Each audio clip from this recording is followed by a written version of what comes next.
बिस्मिल्लाहिर्रहमानिर्रहीम, अस्सलाम वालेकुम। मैं हूं सैबी काज़मी। आप देख रहे हैं फेसबुक और यूट्यूब। पहले अहम खबरें और तफसील। आज ज़रा रगड़ा प्रोग्राम होगा, आपकी मायूसी भी दूर करनी है। अमेरिका का दोहरा मेयार, इस्टेब्लिशमेंट फंसी है। ये ब्लैकमेलिंग की जो हुकूमत है और एक नई साजिश तैयार है। सरकारी बयान, रियासत पर हमले की बातें। शहबाज शरीफ को वज़ीर-ए-आज़म बनने से पहले किससे खुफिया मुलाकातें करता रहा। नवंबर का महीना पाकिस्तान के लिए क्यों इतना अहम है। 5 साल की गारंटी हुकूमत साजी के मुज़ाकरात कैसे कामयाब हुए। 2 एक्सटेंशंस और आसिफ अली जरदारी और नवाज शरीफ की 2 नंबर हुकूमत बनाने के बाद अब होने क्या जा रहा है। 26 फरवरी क्यों इतना अहम है। आज 21 फरवरी क्यों इतना अहम है। धांधली पर 3 मजीद केसेस। मीडिया मालिकान को नए पैगामात क्या दिए गए। मियाँ असलम भी सामने आ गए और काजी फायज साहब की नई चालाकियाँ, कलाबाजियाँ, धोखेबाजियाँ। बुशरा बीबी के वकील से मुलाकात कैंसिल करवाई गई और राना सनाउल्लाह समेत गवर्नर पंजाब हटा दिया, उसका नाम नहीं आ रहा। किस किस का नाम वजारत के लिए आ रहा है। अपोजिशन में तहरीक इंसाफ अब क्या करेगी। सबसे बढ़कर पाकिस्तान की आवाम को अब क्या करना चाहिए। मुल्क की गासिब हुकूमत में अब हालात क्या होंगे, सियासी नक्शा क्या होगा।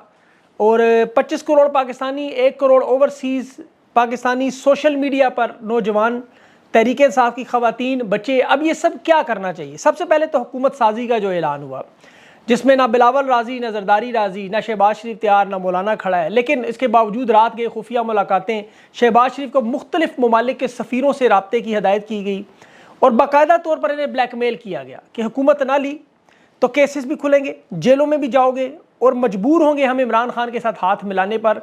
अगर वो बाहर आया, एहतसाब का अमल शुरू हुआ तो हम तो बचेंगे नहीं, लेकिन तुम्हारी भी साथ में खैर नहीं होगी। अब इस गुनाह में आप भी शरीक है।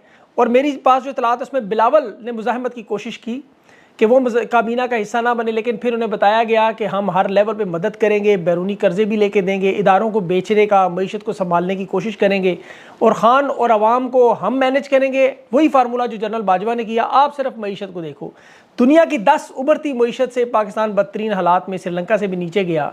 नफरत, हिकारत का मुजाहरा जो अवाम ने 8 फरवरी को किया, इन्हें सिर्फ ख़तरा है कि अवाम का कहीं समुंदर एहतजाज, जलसे, रैलियाँ बाहर ना आ जाए, ताकि हम अपना वक्त पूरा करके निकल जाए। अपनी जिद और अना खान के नाम पर जो काटा है वो हम जीत जाएं, पाकिस्तान का जो हाल होता है हो जाए।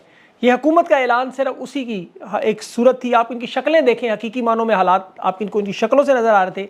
बिलावल जरदारी, शहबाज शरीफ तीनों बैठे हुए थे। इनके चेहरों पर जो लिखा हुआ वो नज़र आ रहा है। शहबाज शरीफ के तो पीछे जो लिखा है वो भी नज़र आ रहा था पोस्टर में, ताकत का सरचश्मा अवाम। अब हकीकी मानों में मुनाफिकत का अगर कोई सिविल अवार्ड होता है, इन सबको देना चाहिए था, सिवाय मरियम नवाज, एक वाहिद अदाकारा और माफ़ कीजिएगा सियासतदान, जो खुश है अपने लिए कपड़ों के इंतखाब के लिए डिज़ाइनर इकट्ठे कर रही है। बाकी ये सब लोग इनकी इस वक्त यकीन करें जैसे खुदा न खास्ता महामारी गई है। उसकी वजह इनको पता है कि अब इनकी नस्लों की सियासत खत्म होने जा रही है। मैं आपको आगे चल के बताता हूँ। बूट इनकी गर्दन पे, जिस तरह शहबाज शरीफ पहले भी तैयार नहीं था, याद रखें 2019 में तैयार नहीं था, दूसरी मरतबा जब पीडीएम की हुकूमत से दी गई उस वक्त ये भी नहीं तैयार, नवाज शरीफ भी नहीं तैयार, अब फिर ये लोग हुकूमत में तैयार नहीं। हकीकी मानों में ज़बरदस्ती की शादी, जिसका इंजाम हमसायों के नाजायज़ ताल्लुकात की सूरत में बच्चे ही निकलेंगे, जिन्हें कोई मानने को तैयार नहीं हुआ, जैसे हुकूमत नहीं मानते रहे। इनकी कोशिश, कुछ इदारे जो बच गए उन्हें बेच कर कुछ महीने चला लें, इकॉनमी चलाना, आवाम को खुश रखना, तरक्की करना, पाकिस्तान को आगे बढ़ाना, गुर्बत से निकालना, ये अब मामला इनके बस का नहीं है, ख़त्म हो चुका है। एटमी हथियार या तो बेच दे, फिर शायद हुकूमत 2 साल निकाल दे, उसके बगैर ये 6 महीने के अंदर अंदर काम इनका फारिग है। और उसकी बड़ी वजह मार्च 2022 में 44 अरब के कर्जे हैं। दिसंबर 2023 में आप देखें 81 अरब तक जा पहुँचे हैं। हर महीने 1800 अरब का इजाफा हो रहा है और कोई फार्मूला ऐसा नहीं जो ये ठीक कर सकें। अब जिन लोगों ने वोट डाला, फॉर्म 45 लिया, वोट पे पैरा दिया, खान को वज़ीर-ए-आज़म देखना चाहते थे, कुछ मायूस नज़र आ रहे हैं। तो देखिए, सबसे पहले तो ये बात याद रखें कि इमरान खान की हुकूमत नहीं है, आपको अफसोस होगा। आप मुझे सिर्फ जवाब ये दे दें कि खान हुकूमत नहीं बना सकता था, क्या ये मुश्किल काम था। सिर्फ एक हाँ करनी थी। बिलावल जरदारी और पीपल्स पार्टी तो पहले दिन से मिन्नतें कर रहे थे, उनकी मान लेते तो आज पीटीआई का वज़ीर-ए-आज़म खड़ा होता। लेकिन क्या आप 27 साल की अपनी मेहनत, अपनी कुर्बानियाँ, अपनी जिद्दोजहद चंद महीनों की हुकूमत के लिए सब कुछ तबाह बर्बाद कर सकते हैं। एक ऐसा कमज़ोर वज़ीर-ए-आज़म जो सिर्फ इसलिए बनाया जाए कि खान के केस माफ़ हो जाए और वज़ीर-ए-आज़म बन जाए। खान ने वाज़े तौर पर कहा मुझे तो रिहाई चाहिए नहीं, मुझे तो कौम का मैंडेट चाहिए। और अवाम जानती है, खान की 180 नशस्तें हैं, दुनिया जानती है, तस्लीम करते हैं, खान एनआरओ देने वालों में से, लेने वालों में से नहीं। वो उनसे उस वक्त नहीं टूटे जब वो अकेला था। आज तो 8 फरवरी के बाद 2/3 पाकिस्तान के साथ खड़ा है। अब वो कैसे हिम्मत हार सकता है। वो तो हिम्मत उस वक्त नहीं हारा जब पाकिस्तान की गलियों में वो लोगों को पकड़ पकड़ कर शऊर समझाता था। इलेक्शन हारा, मायूस नहीं हुआ। 24 साल इक़्तिदार नहीं मिला, मायूस नहीं हुआ। उसकी चलते हुए पाकिस्तान की बेहतरीन हुकूमत तोड़ दी, वो मायूस नहीं हुआ। उसकी पार्टी तोड़ दी, वो मायूस नहीं हुआ। चेयरमैनशिप छीन ली, वो मायूस नहीं हुआ। बेगुनाह 31 साल की सजा दे दी, वो मायूस नहीं हुआ। वो अपने अंडर 16 के बच्चों से उम्मीद लगाकर और अल्लाह पर उम्मीद लगाकर बैठा था। वो कैसे आज मायूस हो सकता है? आज तो करोड़ों लोग खड़े हैं, अल्लाह की मदद है उसके साथ। इंटरनेशनल मीडिया देख रहा है, दुनिया देख रही है, सब जानते हैं कि खान ने जेल में बैठ के पाकिस्तान की तारीख बना दी। वो तो मायूस हो नहीं सकता। आप लोग तो मायूसी के करीब फटके भी ना। आपकी तो मेहनत ही 2 साल की है टोटल। मैं तो आज के दिन को जीत की तरह दे रहा हूं। असल जीत का दिन होगा जिस दिन शहबाज शरीफ हलफ उठाएगा, मरियम नवाज हलफ उठाएगी, उस दिन हमारी जीत होगी। बाखुदा यकीन करें, अगर ये पीपल्स पार्टी के साथ या नून लीग के साथ हाथ मिला के खान हुकूमत, तो मैं कम अज़ कम इमरान खान का नाम दोबारा आप मेरे मुंह से ना सुनते, क्योंकि ये जिद्दोजहद चंद लोगों को इक़्तिदार में लाने की तो नहीं है। आप लोगों ने भी वोट इस मकसद से तो नहीं दिया था। आप सबको हालांकि पता था कि इलेक्शन आप नहीं जीतेंगे, आपको पता था कि इमरान खान वज़ीर-ए-आज़म इस हुकूमत में नहीं बनेगा, ये सबको पता था। शहबाज शरीफ वज़ीर-ए-आज़म होगा, आपको पता था मरियम पंजाब में वज़ीर आला होगी। मैं खुदा की कसम उठा के कहता हूँ कि मुझे 2 साल पहले सारी बातें पता थी। जब ये सारा मामला रजीम चेंज हुआ, व्हाट्सएप के मैसेजेस सेव है मेरे पास, जो मैंने अपने करीबी साथियों को भेजे कि एक बिलावल वज़ीर-ए-आज़म के नाम पर, बाकी तमाम बातें 100% और आपका भी यही तज्ज़िया होगा। सबको पता था कि ये आखिरी वक्त तक खान से डील करने की कोशिश करते रहे। खान ने कहा नहीं, मैंने हुकूमत नहीं बनानी, कौम बनानी, तुम बनाओ हुकूमत, मेरे पास कौम ही काफ़ी है। ताकत के इस खेल को खान ने हमेशा के लिए दफन कर दिया। देखिए 76 साल से यही तो बदमाशी हम देखते रहे, 2 नंबरी बेगैरती कि हुकूमत बनाने, काली गाड़ियों में मनहूस शक्लें, एक घर से निकलते दूसरे घर में घुसते, शाम को इकट्ठे बैठ के टीवी पे मीडिया पे ऐलान करते हम हुकूमत बना रहे हैं। यही कुछ तो हम देखते रहे। आज तो ज़िंदगी में पहली दफ़ा हम देख रहे हैं कि हुकूमत प्लेट में रख के दी जा रही है, खान हुकूमत नहीं ले रहा। और यहीं से कौमों का असल में ऊपर अरूज होता है। अब मैं आगे का नक्शा आपके सामने रखता हूँ, क्योंकि सालों की नहीं महीनों की मैं बात कर रहा हूँ। इनसे हुकूमत तो चलनी नहीं, सबको पता है। महंगाई काबू हो नहीं सकती, खारजा पॉलिसी पर तनहाई होगी, कोई कर्ज नहीं देगा, सारे का सारा नज़ला आवाम पे गिरेगा, तो वो पेट के हाथों मईशत से मजबूर हो, लोग इनके घरों में घुसेंगे। जैसे फ्रांस का इनकलाब था, तुर्की का इनकलाब था, वो पेट के हाथों हुआ। मरियम जो अब वजारत आला के लिए लिबास ढूंढ रहे हैं, ऐसे ही वो फ्रांस की मलका भी एंटोनेट, मैरी एंटोनेट, वो भूख के लिए लोगों कहती रोटी नहीं तो केक खा लो। फिर फ्रांस में गोश्त की बदबू थी, जिसे फ्रेंच परफ्यूम भी ख़त्म नहीं कर सका, तो ये लोग भाग जाएंगे। खान की मकबूलियत तो 99.9 तक जा पहुँचेगी। नवाज शरीफ लंदन होगा, जरदारी दुबई होगा, बिलावल अमेरिका होगा, मरियम अपनी दोबारा एक सर्जरी करने चली जाएगी, शहबाज शरीफ कमर का इलाज करवा रहा हो, बाकी लोग इसी तरह कामें ढूंढ रहे होंगे दुबई में, कोई नाई का, कोई मोची का, कोई वहाँ बैंक की नौकरी ढूंढ रहा होगा। ये अवाम का समुंदर अडियाला के बाहर खान को खुद निकाल लेगा। हर गली, हर मोहल्ले में, हर जगह चोर चोर के नारे होंगे, अंडे टमाटर लोगों के लिए होंगे। कोई वजीर मशीर अवामी तकरीब में जाने के काबिल नहीं होगा। अब सवाए इन 3 से लेकर 200 लोगों के, बाकी तो पूरा पाकिस्तान थू थू कर रहा है इस वक्त। आप जानते हैं मैंडेट, चोर के नारे पाकिस्तान के छोटे छोटे बच्चों के दिलो दिमाग में ऐसे छाए हुए हैं जिस तरह मशरकी पाकिस्तान में उस वक्त बच्चे बच्चे के दिमाग में ये बात थी शेख मुजीब की। इन्होंने सिर्फ शक्लें बदली, वही नज़रिया 1970 वाला, वही उस आपको पता यया खान, जुल्फ़िकार अली भुट्टो ने मिलकर बनाया। आज वही भुट्टो का नवासा, उसका बाप जरदारी, नवाज शरीफ मिलकर एमकेएम को मिला के वही खुफिया agency, supreme court, election commission, police, NAB, FIA, वही 1970 वाली वारदात। ताकत बदमाशी का एक खेल और दूसरी तरफ कौम और इमरान खान, फ़र्क कुछ भी नहीं। अब 55 साल के बाद इसी वारदात को देखें, 17 सीटें इनके पास, नून लीग के पास, इन्होंने हुकूमत बना ली 17 सीटों से, और खान 180 नशीतें जीत के अभी हुकूमत नहीं बना पाया। अब लोग करेंगे क्या? लोग इनकी सुबह शाम बैंड बजाएंगे। और ये मज़ाहमत तो वैसे भी तहरीक इंसाफ के खून में शामिल है।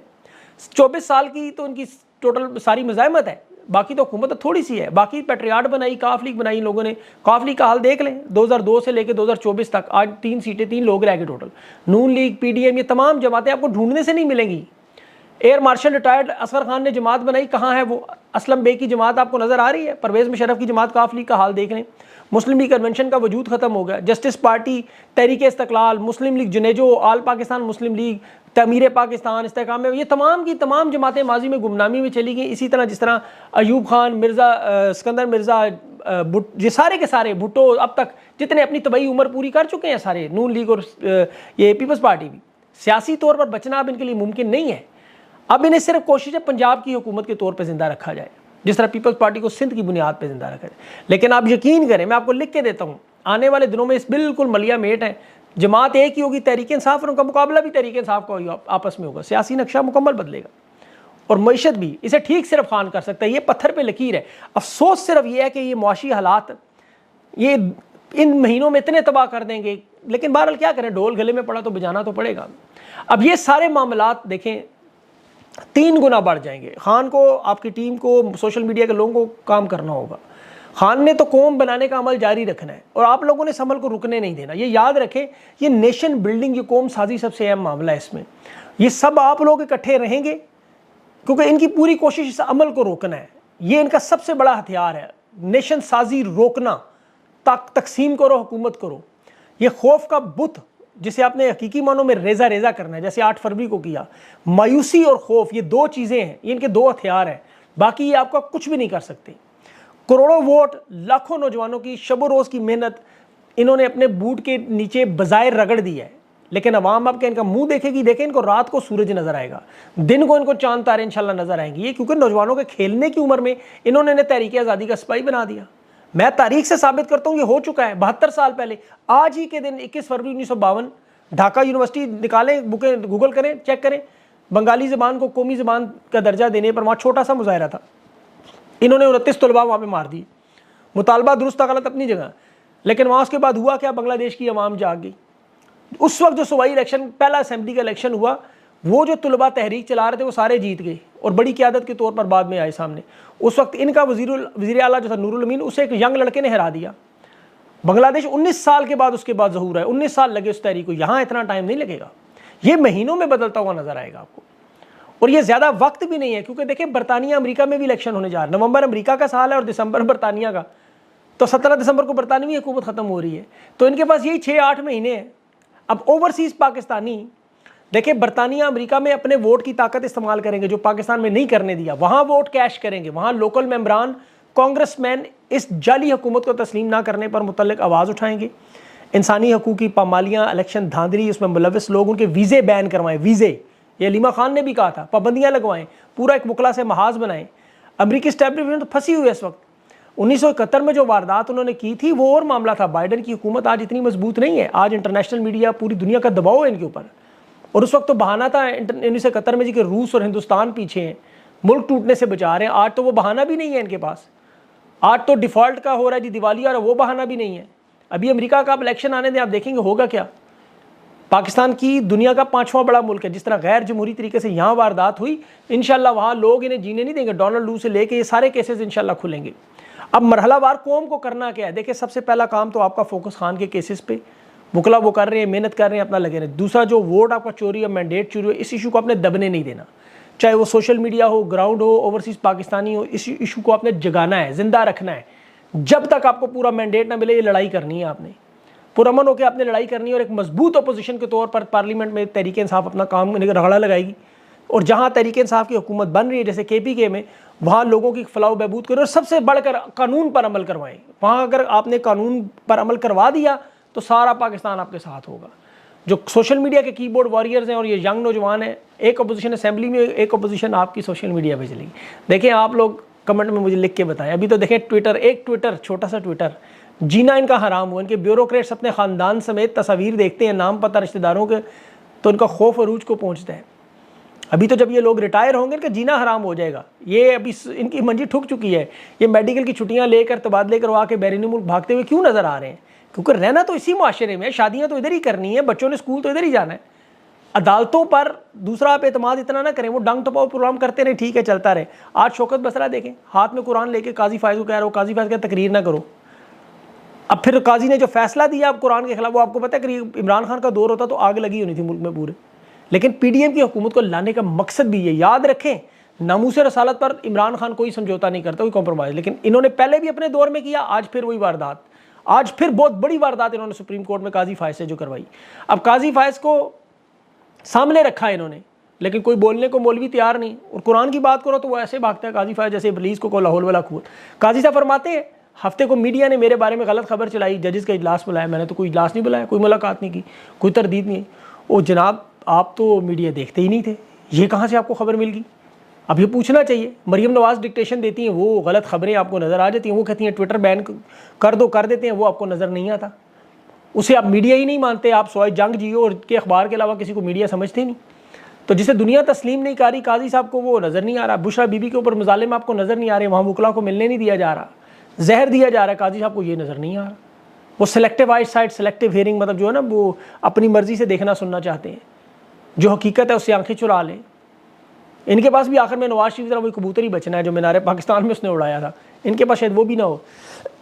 अभी काजी फायद साहब ने देखे सीनियरिटी की बात करते हैं, chief justice Lahore high court Mohammad Amir Bhatti सबसे सीनियर बंदा है, उसे अभी तक नज़रअंदाज किया हुआ, उसे नहीं बनने दे रहे सीनियरिटी के। ये सबसे आपको याद होगा उन्होंने कितना इशू उठाए हुए थे।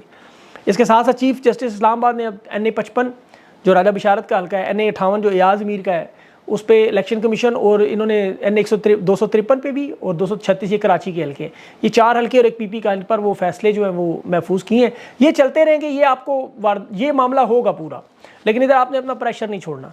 कमिश्नर पिंडी का मामला अमेरिका तक पहुंच गया, वहाँ क्वेश्चंस आ रहे हैं, पूछे जा रहे हैं वहाँ उनसे मैथ्यू मिलर से। तो अब उसके लिए उन्होंने वारदात किया, जिन्होंने वारदात जिन पर इल्ज़ाम है वही तहकीकात करेंगे और उसके बाद इसको 9 मई के साथ जोड़ेंगे। ये देखें वारदात, कमिश्नर और पिंडी को वादा माफ गुआ बनाने की कोशिश कर रही है, मुझे तहरीक इंसाफ ने कहा, बैरिस्टर गौर वगैरह। तो बहरहाल ये वारदात भी नहीं चलेगी इंशाल्लाह। उस पर उम्मीद आपको रखेगा, अपना हौसला नहीं छोड़ना, मायूस नहीं होना, बनाने दें हुकूमत, ज़रा इनको ज़रा बनाएं तो सही, फिर ज़रा मज़ा आए, ज़रा इनकी अपोजिशन करे, ज़रा खुल के। ज़रा हुकूमत बन जाए तो बंदा वैसे ही कमज़ोर हो जाता है कि वो क्या किस तरह डिफेंड किया जाए, क्योंकि हालात ही इतने ख़राब है। ये तो ज़रा बनाए तो सही हुकूमत एक दफ़ा, फिर देखें ये होंगे। और फिर वो क्या, कौन सा वो गाना है बड़ा मशहूर, मेरे ज़हन में नहीं आ रहा, हम तुम होंगे बादल होगा बस में सारा जंगल हो, तो यही वो इनके साथ होगा, ये होंगे और हम लोग होंगे। फिक्र ना करें, इंशाल्लाह अल्लाह बेहतर करेगा। अगले वीडियो तक ले मुझे इजाज़त, अल्लाह हाफ़िज़।